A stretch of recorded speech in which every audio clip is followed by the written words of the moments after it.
In these exercises, they say a point is moving along the graph of the given function at the rate dx dt. Find dy dt for the given values of x. Now, but before we do it, I just want to show you a visual.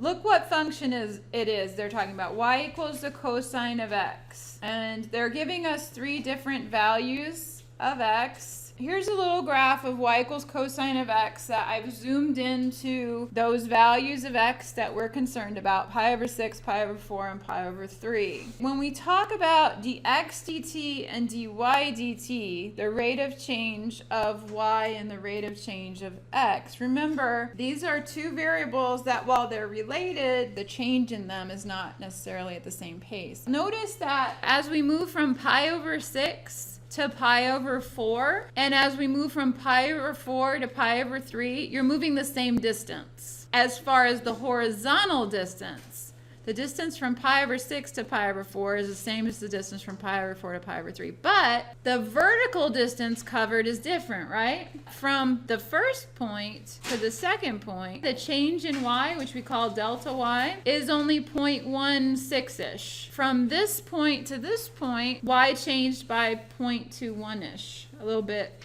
more. So in the context of thinking of a point moving along a graph over time, y changes more in the second part, which would indicate y is moving a bit faster, right? dx dt is the rate at which we're moving horizontally, and dy dt is the rate at which we're moving vertically. And it appears that we're moving faster in the negative direction, or in other words, the slope is steeper, as we move past pi over 4.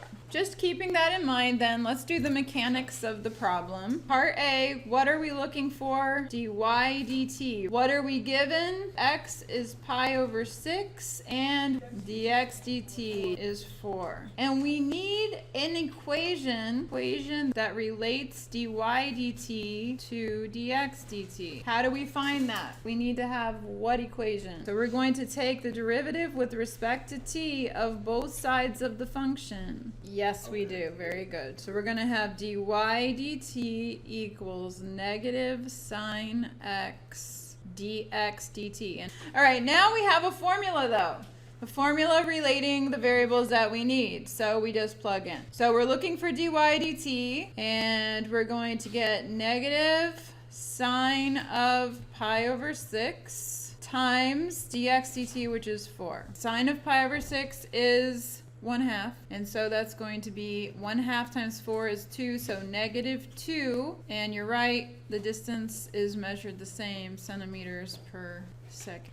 Okay, so that's part A. How would you expect, in part B, we're going to find the same thing. We're going to find dy dt, but we're going to find it when x is pi over 4. And what do we expect, how do we expect the rate to compare? Steeper in the negative direction, that's right. So it's falling, it's going in the negative direction, and it's going faster in that direction. What values do we get in part B?